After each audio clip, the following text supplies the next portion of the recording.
جن دو آیت پاک ہم نے آپ حضرات کے سامنے پڑھا ہے،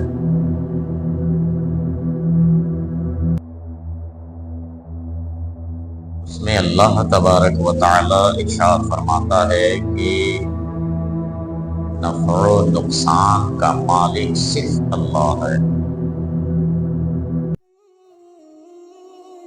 مصیبت ہو، بیماری ہو، بلا ہو، پریشانی ہو، دنیا کی کوئی بھی تکلیف ہو،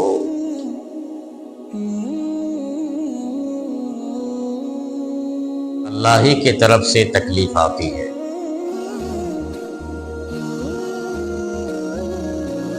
اور کوئی اچھی چیز ہو، خیر کا معاملہ ہو، نوکری کا معاملہ ہو، بہترین جاب کا معاملہ ہو، کاروبار میں ترقی کا معاملہ ہو، خوشی کا معاملہ ہو، جو کچھ بھی ہے یہ بھی اللہ ہی کے طرف سے بندوں کو ملتا ہے۔ اور گویا کہ مصیبت، تکلیف، راحت اور خوشی سب اللہ ہی کی طرف سے، بندوں کو نراش اور مایوس اور نا امید نہیں ہونا چاہیے۔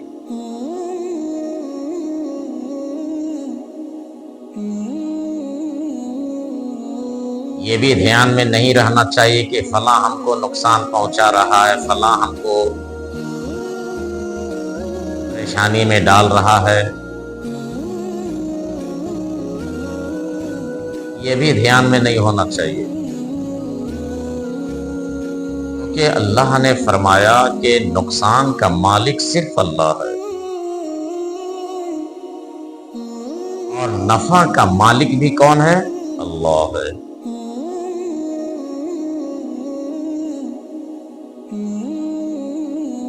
اللہ تعالیٰ ارشاد فرماتا ہے وَإِن يَمْسَسْكَ اللَّهُ بِضُرٍّ فَلَا كَاشِفَ لَهُ إِلَّا هُوَ، اور اگر اللہ تجھے نقصان پہنچائے، پریشانی میں ڈالے، اور اگر اللہ تجھے پہنچائے کیا؟ نقصان، فَلَا كَاشِفَ لَهُ، اس کو کوئی دور کرنے والا نہیں، کوئی دنیا میں انسان ہی نہیں ہے کہ ہماری مصیبت کو دور کر دے۔ جب اللہ نے ہمیں مصیبت دیا ہے اس کے علاوہ کوئی نہیں۔ وَإِن يَمْسَسْكَ اللَّهُ بِضُرٍّ فَلَا كَاشِفَ لَهُ إِلَّا هُوَ، اللہ فرماتا ہے تجھے اللہ تکلیف پہنچائے تو اللہ کے علاوہ کوئی نہیں ہے، وہی تکلیف دیا ہے، وہی تکلیف کو بھی دور کرنے کی طاقت رکھتا ہے۔ اور ہم ہیں جو فلاں نے ہم کو ایسا کر دیا، فلاں نے ایسا کر دیا، یہ ہم سب کے ایمان کی کمزوری ہے جو بولتے ہیں اور شکوہ کرتے ہیں۔ وَإِن يَمْسَسْكَ اللَّهُ بِخَيْرٍ وَإِن يَمْسَسْكَ بِخَيْرٍ، اور اگر اللہ تجھے راحت پہنچائے، آرام پہنچائے، خوشی دے، رزق بڑھائے، کاروبار دے، تو اس کو بھی کوئی روکنے والا نہیں۔